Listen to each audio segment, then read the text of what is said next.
Drinks in human history come face to face, tea and coffee. The Tea and Coffee Festival celebrates the popularity and importance of both drinks.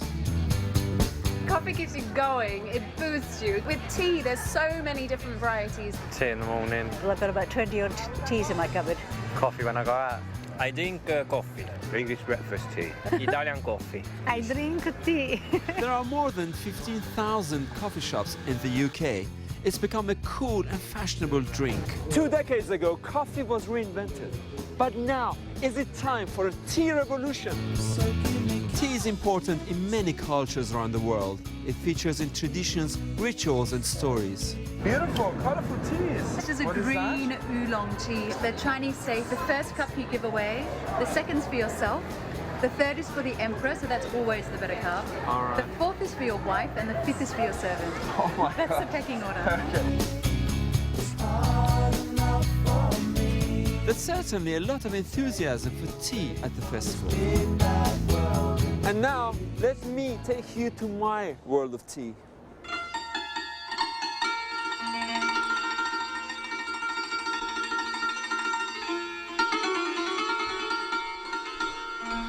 Welcome to my home.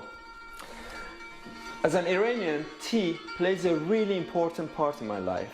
I drink it all day long, and it's a drink of every family occasion. And in my culture, a bride-to-be must make perfect cup of tea for the groom's family. And that tea must have 3 elements in it. First, it has to be lapchasp, a lip biter. It must be full of flavor. It must be lapsuz, that is, must be so hot or almost the right temperature to tickle your lips. And also, most importantly, it must be lapdouz, and that is sealing the lips of the family. They cannot gossip about it. And maybe that's why I'm still single. But my tea needs to be labous, which means it should kiss your lips. Perfect.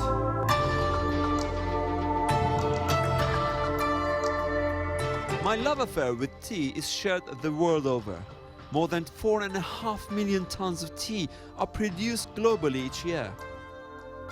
The tea market is worth around £650 million just in the UK, so tea is big business. We'll discover how the nature of that market is changing. But first, back to basics. What exactly is tea? There are so many different types: green, black, white. I want to find out about these different varieties. I know that all tea comes from one plant, the Camellia sinensis. Not much more than that, but I know just where to go. I'm visiting one of the oldest shops in London, Fortnum Maison, famous for its range of fine food and drink. They've been importing and selling tea for over 300 years.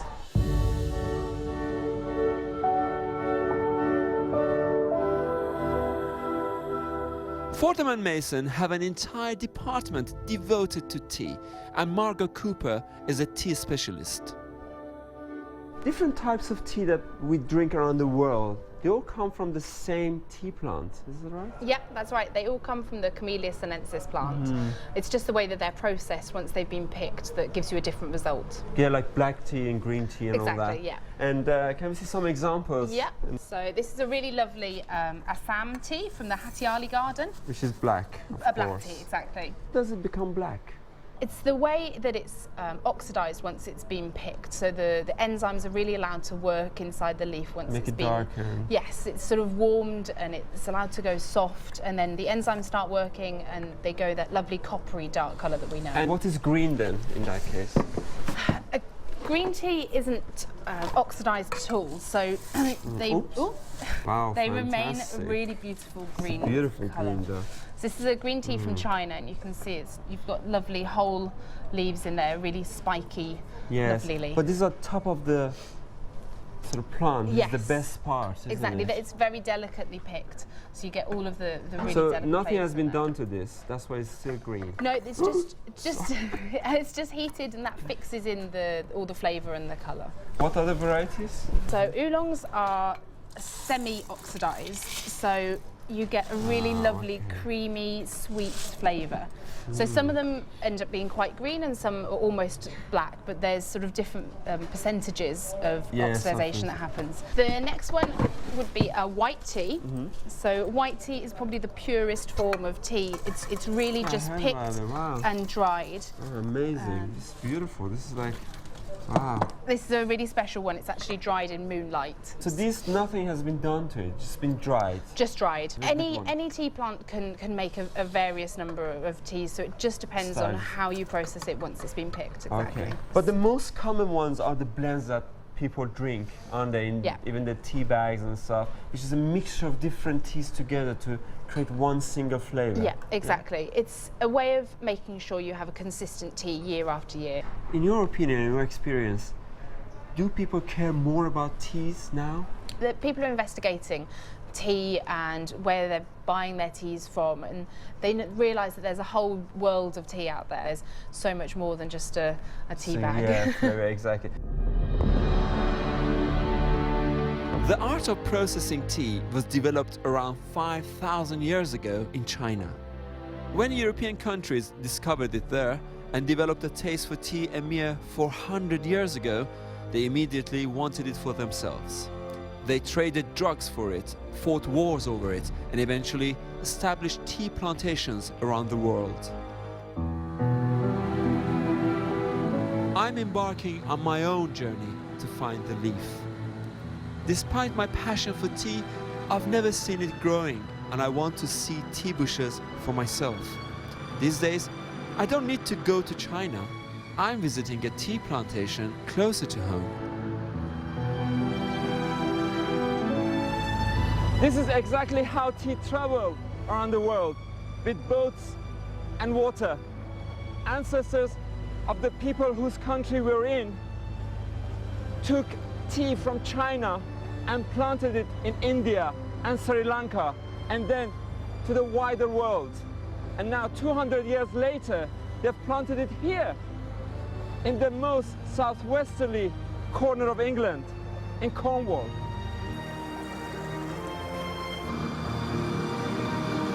Jonathan Jones takes care of the tea bushes here. Hello. Hi, Behzad. Yeah, all right. Welcome to the 21st century tea plantation. Really? Where is it? Well, we're right here in the middle of Cornwall, in Tregothnan, and it's just over here. Where the tea's on. So this is the kitchen garden. The first outdoor tea garden is right here. We had Manuka tea growing quite happily here, but this is the perfect spot for real English tea. These camellias are about 13 years old. I always dreamed of going between tea bushes. Shall we? This is Rashad's. I want to see how it feels.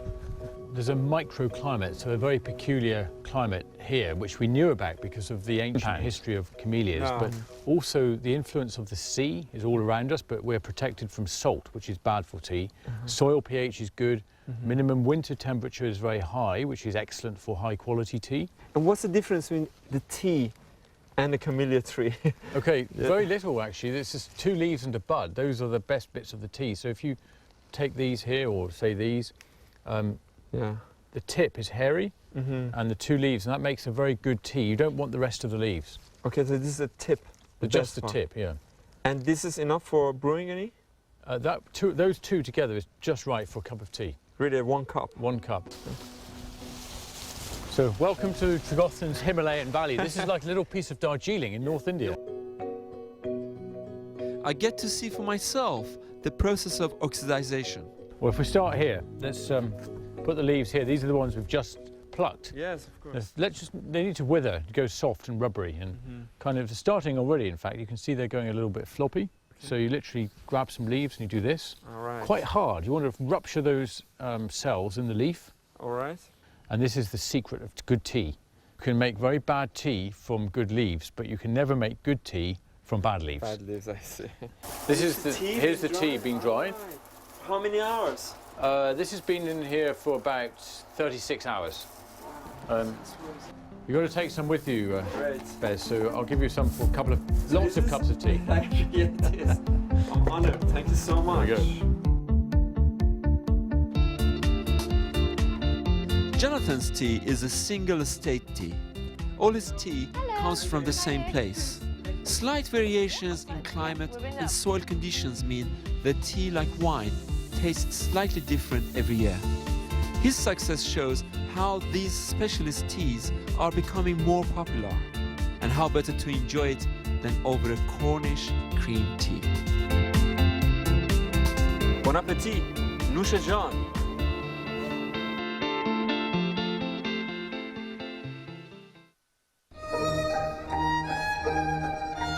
Britain has a long history of tea drinking traditions. An afternoon tea is my favorite. Tea used to be expensive. It was valued so much that the whole ceremony of afternoon tea was built around it to bridge the gap between lunch and dinner.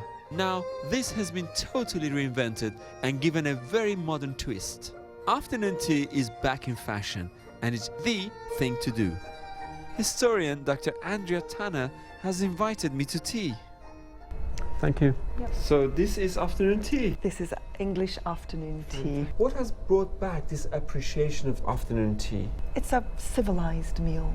It's a calm meal, and it's a meal that sponsors and fosters good conversation, conviviality and friendship. There's nothing bad about afternoon tea. Exactly. And we're having Darjeeling because Anna Russell, Duchess of Bedford, who is supposed to have invented afternoon tea in the 1840s, favoured Darjeeling. And should I drink tea with my small finger up? Well, or you is that- could, but it's rather a feminine thing to do. Really? Oh my god. So I shouldn't in that case, huh? Well, it's got to do with, I suppose, the theatre of afternoon tea. As tea became more and more fashionable, and of course it was a woman's ceremony and a woman's meal, teacups themselves developed very fancy and almost unusable handles. So this one you can get your fingers through, but a lot of them you could only do this, which was the perfect opportunity to stick out your little finger, to show how beautifully manicured your nails were. And when did this start, this milk with tea in Britain? Well, the tradition of taking milk in tea really dates back to British attempts to make proper china, to make proper porcelain. And we weren't so very successful at it. And if you put tea, which is made with boiling water, it has to be made with boiling water, into a cup that is not absolutely perfect, the chances of an accident were very high. crack, yeah. So people began to put milk in the bottom of the cup in order to cool the tea down.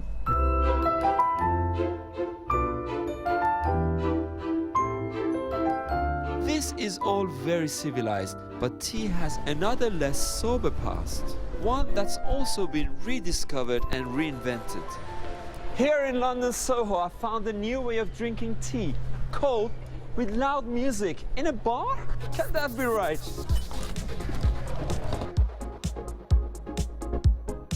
Tea cocktails are a 21st century take on an old-fashioned drink, punch. Punch was invented in the 1700s, and tea is one of its main ingredients. Who'd have thought? Lee Potter Kavanagh, bar's manager at Hicks, is a cocktail innovator.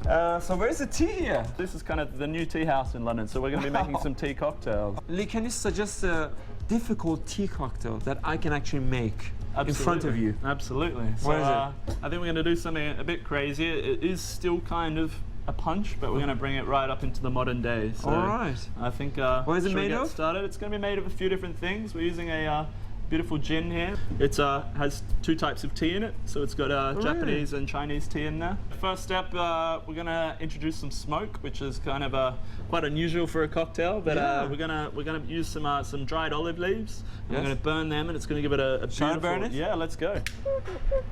Get in there, get in there. On top. Are you sure it's not going to break? So while we make the rest of the drink Okay. it's good. Don't want to be stingy. Yeah, beautiful. Oh yeah. Oh, it's too much, huh? Too much. Oh yeah. Oh god. Perfect. Yeah? Yeah.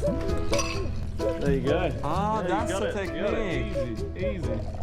Then we can pour it into the glass. Okay. Let off, and you'll get the beautiful smoke. More. Rub the edge of the glass. Yeah, and then squeeze it. Dirty hands. That's it. That's it. Okay. Is that Very it? good. We're done. Wow, what a surprising taste. Crazy, It's eh? almost like peppermint tea. Yeah. But you can taste all the vegetables or fresh leaves inside it. Absolutely. And gin has vanished. This is a drink of past and future for now. That's it. Tea cocktails. Wow. So there's a growing interest in specialty and fine teas. But around 96% of tea drunk in the UK is in a tea bag. Well, it's convenient, it's quick, but it has a reputation for being inferior. Now, is that fair? As you can see, the bits inside are very small, almost powdery. Well, that's good for people in a hurry because it brews quicker. But it's the quality of tea that counts. And larger leaves taste better, but they take longer to brew. Nowadays, tea bags have been reinvented. You can get silk pouches, polyester pyramids, and the latest one is your own tea bag. There's a bag that you can put your own tea in it and put it inside a teapot. Quand Paris est à l'eau, cap sur le dos, parapluie. I'm on my travels for work, sadly not to Iran, but France. I've come to Paris, city of wine, love, and some of the best teas in the world. First, I have a few stressful days filming a fashion show, but then it's time to relax and drink tea. And I know exactly where to go. I want to take you to this Far Eastern tea house where my perspective on tea completely changed. I've come to see my mentor, the queen of tea, Madame Singh. You know, I like strong black tea. From where I come from, that's the tea we drink. Do you think you can teach me how to appreciate a tea like oolong, which is so delicate? In one word, you have to listen the tea, you have to enter the conversation with the tea leaves, that's all. You have to discuss with the tea leaves to know what do we like to be. And then I'm just the person who help it to, to become a tea. That tea. Yeah. Very interesting. The traditional way that we taste tea is called Gong Fu Cha. Gong Fu it sounds like a Gong Fu or like a martial art. Yes. Gong Fu in Chinese means the art which takes time, that it needs time to appreciate, to realize art. That means Gong Fu. In the conversation, very often you will hear people, they say, do you have Gong Fu? You know Gong Fu? To do something? It means that do you have time to do something?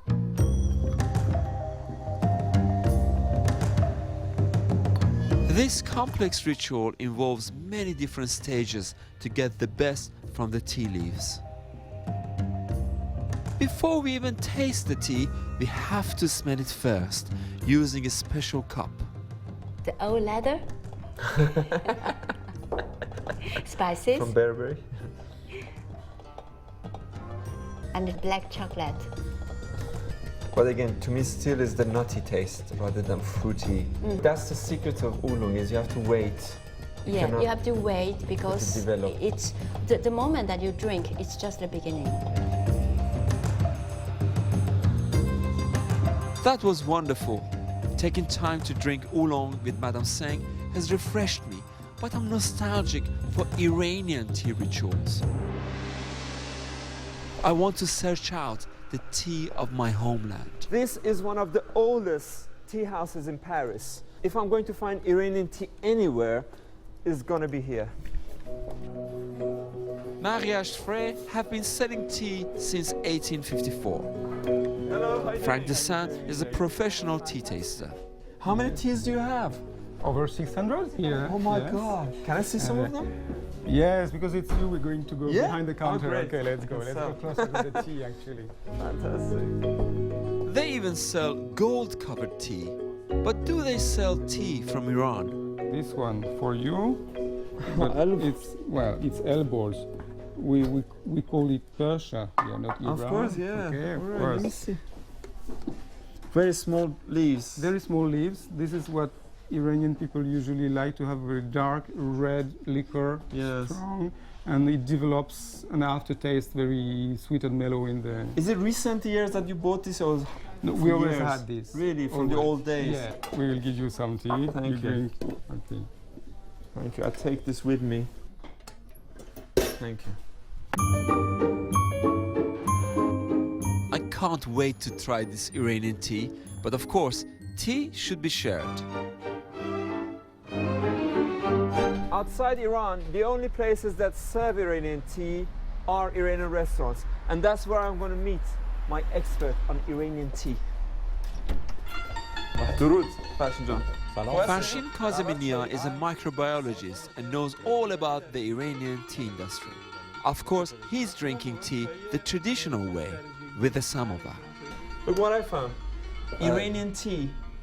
I'm happy and sad for two different reasons. One is such a company has Iranian tea, they sell it. Wonderful. But the sad fact is just one or two companies outside Iran actually stock Iranian tea. چای ایرانی از تولید کننده ها و صادر کننده ها Farshin tells me that the Iranian tea industry has gone downhill. Very little tea is exported to the rest of the world, and even Iranians don't drink their own tea. Imported tea is cheaper, and tea production is a fraction of what it could be. The difficulties are all tied up with the political and economic situation. Okay, let's make some tea. Okay, good. Real Iranian tea. Good idea. With this. From Lahi John. رویی شسته شده و داغ شده. شما می‌ریزی رو.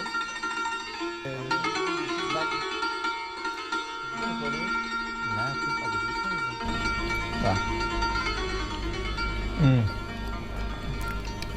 Very strong Iranian tea in Paris. Lahi John tea. It's very, very good. Fantastic. So far on my journey, I've learned about tea history, single estate tea, and taking time over tea. But tea is constantly being reinvented. It can be so much more than a drink. How about tea as an ingredient in food? It sounds crazy, but before I leave Paris, I know where I can sample the ultimate Parisian tea cuisine. This is my dream tea in Paris. Everything on this table is made with tea. The jam, the cake is made with green tea. This chocolate cake is made with matcha, the powdered strong green tea. This is infused with Earl Grey, and this is the ultimate, the pièce de résistance. It's a sponge cake made with black magic tea, which is their own blend infused with citrus fruit, and a layer of 24-karat gold, of course, drank with white tea infused in flowers from China.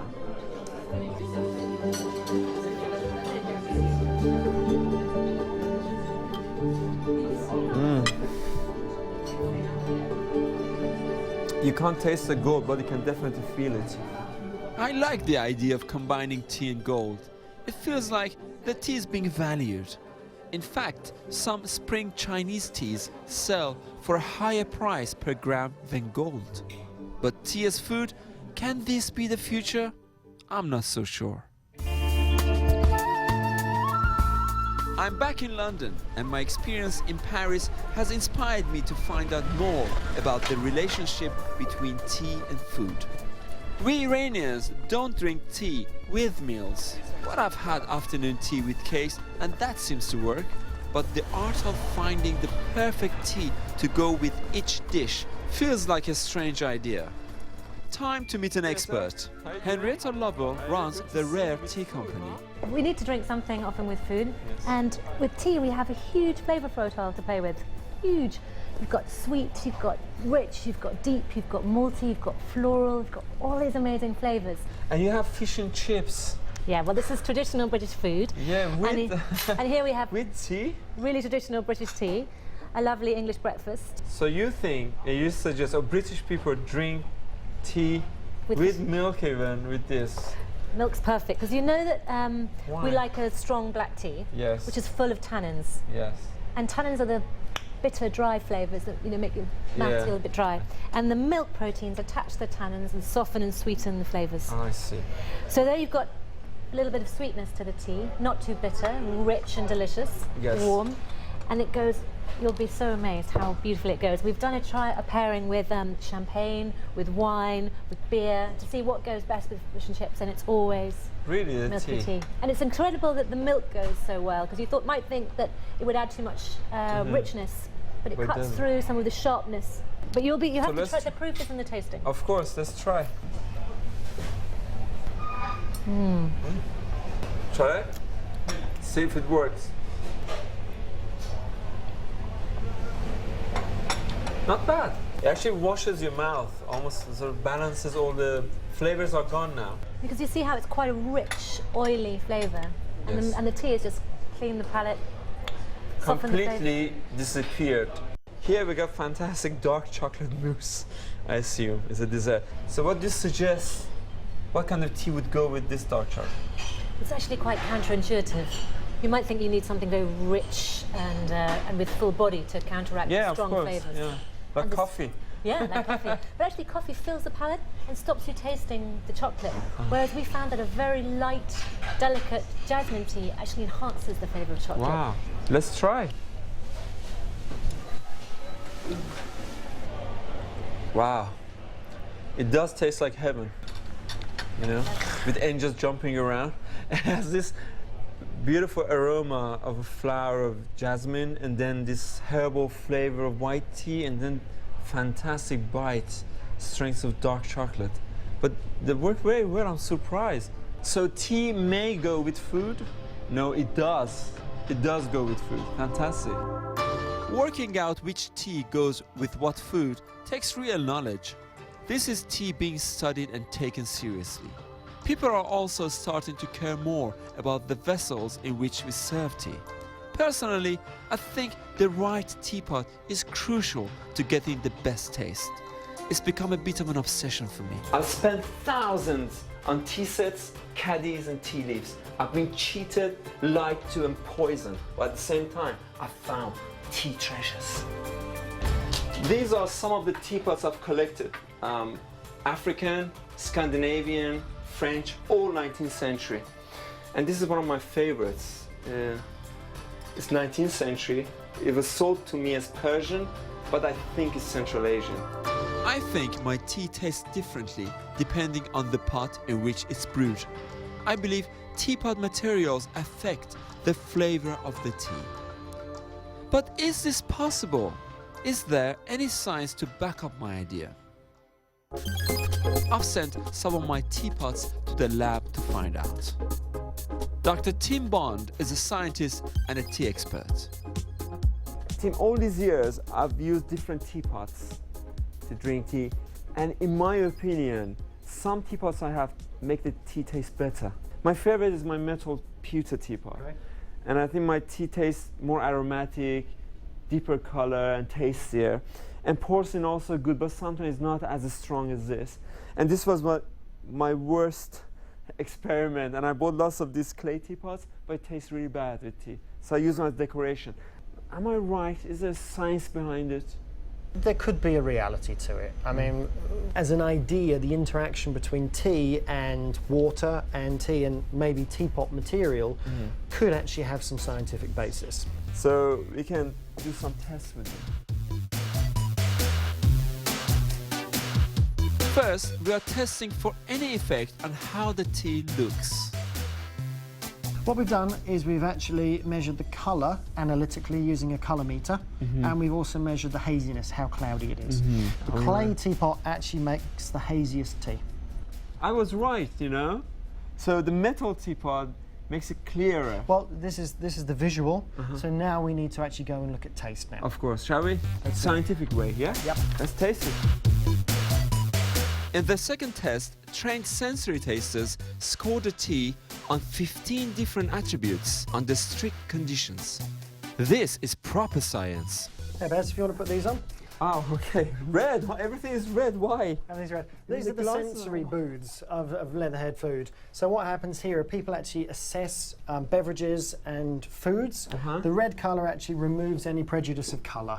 So basically what happens, you have individually people Okay, so assessing. the color would actually affect the way we feel about the taste of something, maybe? Colour can. For instance, if a drink is very dark in colour, people may think that's going to have an intense flavour. Yeah, I see, okay. This basically we take here, before we were using the instrument as and analysing the science, here we're using people as the instruments, but we're still actually using scientific rigour. Let's see what's the result, huh?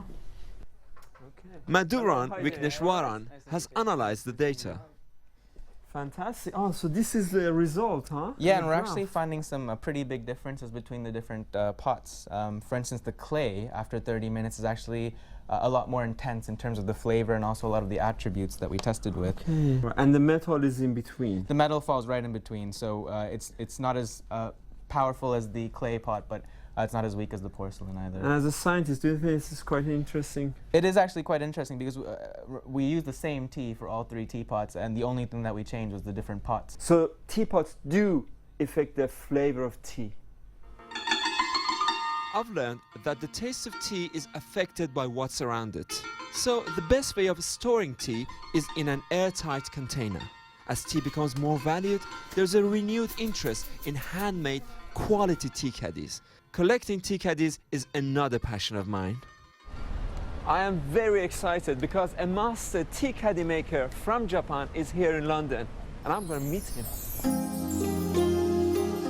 The Japanese take the business of creating the perfect tea caddy very seriously. It's an art form, and the best caddies command high prices.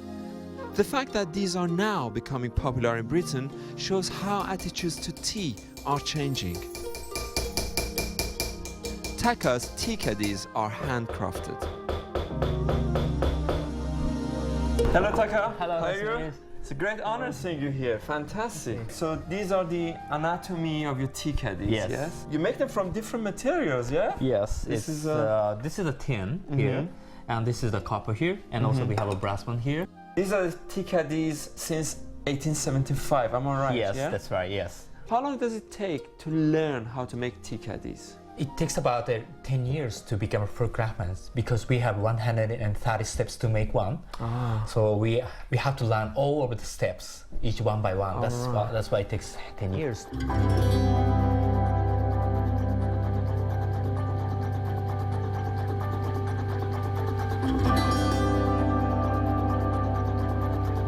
Taka, I got something which you might like. Yeah? I found this in an antique shop in London. Yes. Oh, wow.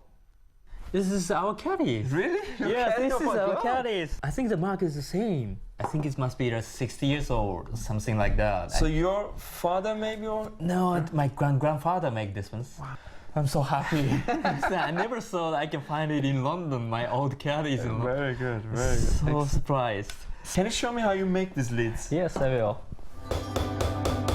The Japanese are convinced that tea is essential for good health and long life. But is there any truth behind the beliefs? All sorts of health benefits are claimed for tea. One, it helps reduce stress. I know, because every time I drink tea I feel relaxed. But is there any scientific evidence to back this idea up? Here at UCL, they've been doing research trials to see if there is any real evidence that tea calms us down. Now I'm going to be a lab rat for the sake of tea. Hello, hi Dave.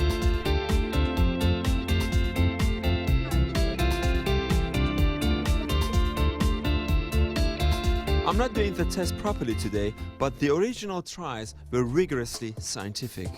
People were measured for the effects of tea on their body chemistry. Dr. Andrew Steptoe developed the research. And what are the implications of this test? The first is that our results did show changes in various biochemical markers which are relevant to heart disease. And this kind of reinforces the evidence from population studies suggesting that in large groups of people that tea drinkers are at maybe a reduced risk for the developing of heart disease. The second thing is we were looking obviously at the effects of tea on stress and relaxation, and I think what our research does is endorse the probably popular view that tea does help you relax after you've been having a hard time or a stressful time, and we can provide some scientific foundations and evidence for that indeed it does, both in terms of how people are feeling, but also in terms of the stress hormones which are produced when people are doing difficult tasks. So tea has proven health benefits. That's useful marketing for companies trying to sell tea to a younger audience. But young people are also more adventurous when it comes to experimenting. They like cold drinks, and of course, they're suckers for novelty gimmicks and fun. There is a new funky tea trend bubbling up across the world. A new side of tea has been discovered. It's fun, it's colorful, it's about one big happy party. Forget about the old traditions. I'm talking about bubble tea. Bubble tea came out of Taiwan in the 80s and quickly spread throughout the world, landing in London and bringing a new generation of people to tea. It's cold tea with soft and chewy tapioca jelly balls. You drink it up with a fat straw so you can drink and chew at the same time. It's really nice and like it's so different to like normal tea. It's really sweet and I like sweet things, so yeah. I do believe it's for young kids. I actually do. Asad Khan is the founder and CEO of Bubblology. So Asad, I'm a tea drinker, yeah? Sure. And looking at these colors like pink, green, yellow, are there really tea in here? Absolutely. You know, we use pure jasmine green tea base and pure Assam tea base. In fact, every one of our teas has tea inside it. But for us, this is the new trend on tea. This is taking tea to the next level. And when we think about the UK was traditionally a tea drinking nation, what we've done here is we've brought a new generation of consumers back into tea. In fact, it would probably surprise you to tell you that our biggest target market are 18 to 24-year-olds. And they love bubble tea because what we've done is we've brought the cool back into tea. Bubble tea. Oh no, I wanted mango. So are young people only interested in cold tea on the go? I don't think so. I've heard about a young woman who's serving good quality tea with a 21st century twist. I tweet my order to her and then pick it up. Emily Holmes serves takeaway single-state loose-leaf tea from her trendy van. Convenience culture, but with quality in mind. Hello. Hello. I'm Behzad. I ordered Assam. Yes, here it is. Oh, great. It's already there. Yeah, it's ready for you. And how did you come up with the idea? I couldn't get a cup of tea anywhere. I was really frustrated. You'd get really amazing coffee and there was nowhere for me to go and get a decent cup of tea. So I wanted to not compromise on quality and actually produce something that tasted good. And who are your customers? Everyone from builders to businessmen to students, and but the people that are most receptive to the concept tend to be the younger customers. First time I might just give them, you know, a salon and not say anything about it. I don't want to scare them off too soon. And then the next time they come, I'll give them an Assam and sort of, you know, they can compare the two and say they like that one. And now the builders in King's Cross come and, you know, I'll have 2 Assams and 2 Kenyans and he'll have an oolong. And some of them even don't take milk now, which is a huge victory. So Emily's shown me that young people in the UK do care about tea passionately. I'm in the Czech Republic to film some musicians, and I've heard tea is surprisingly big here.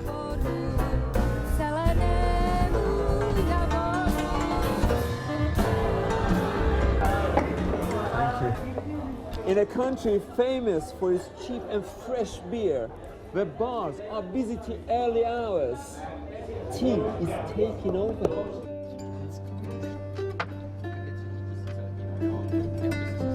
Tea seems to have a special, almost revered status here. Chai. The Prague streets are lined with tea rooms, so many of them, beautiful boutique cafes devoted to the leaf. They are not exclusive or posh, and the customers span the age ranges. Truly tea for all.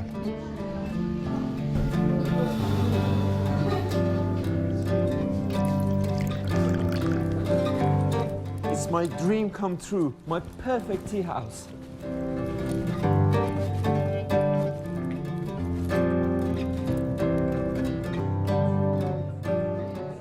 Kubra was the first of a new generation of tea houses in Prague. The first thing that you notice here is the atmosphere is very friendly and very calm, just like tea, you know, how tea should be. And don't smell any food here, because normally tea houses are part of a good restaurant or part of a pastry shop, but in here it's only tea. And look, they have even our own style of black tea, like Iran, Middle Eastern. This is the menu as well. Let's have a look. And they're all specialty teas from different gardens. And the price is not cheap. It's almost 3 times more than beer in here. So people don't come here because it's cheaper. They come here to taste and feel the atmosphere for tea.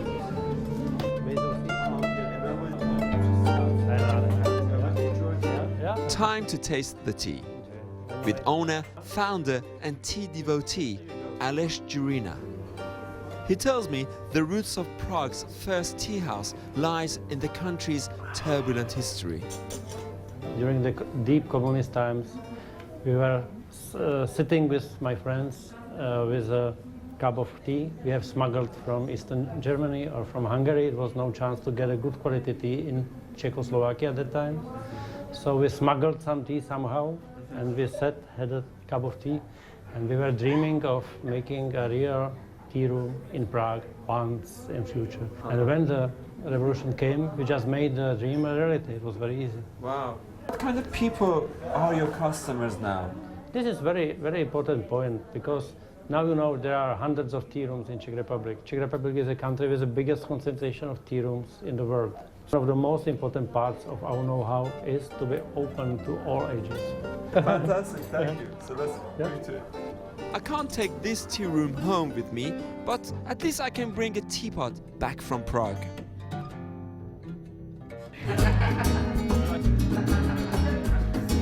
Back in London, it's my tea party.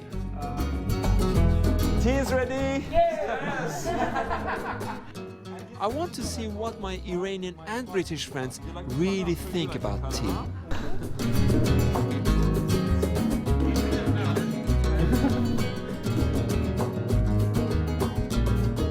Kyle has a specialty tea business and he even blogs about tea. So Kyle, where's tea going? Well, I think tea is definitely moving towards much more of a specialty tea, loose leaf teas. People are learning to appreciate the quality of a leaf and the taste of it. And one of the things that goes with that is learning how to brew it and educating people how to brew things correctly. It's not just sticking it in a pot and leaving it. And even in the high street chains as well, you see a change in the teas that are being offered. Kyle, how about young people like these people? Are they being more interested in tea?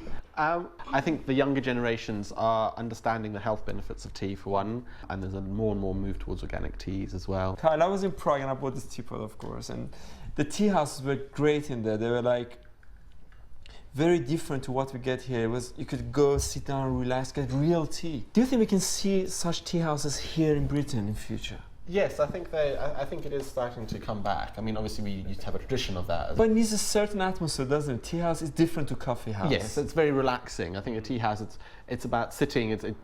You should take your time with tea. It's a social interaction with people. You know, you can try each other's teas. It's sharing. It's pouring for other people. You actually have a part in the making it, which is nice. Would you go to such tea houses? Definitely. I think it's a new way to go. Yeah. Shall we? Yeah. Nushajan. We just invented a new tradition. I'm glad the infinite varieties of this wondrous leaf are starting to be appreciated. Tea is so much more than we know, and who can guess what the future may bring? This truly is a new age of tea. Shh. Tea is brewing a quiet revolution.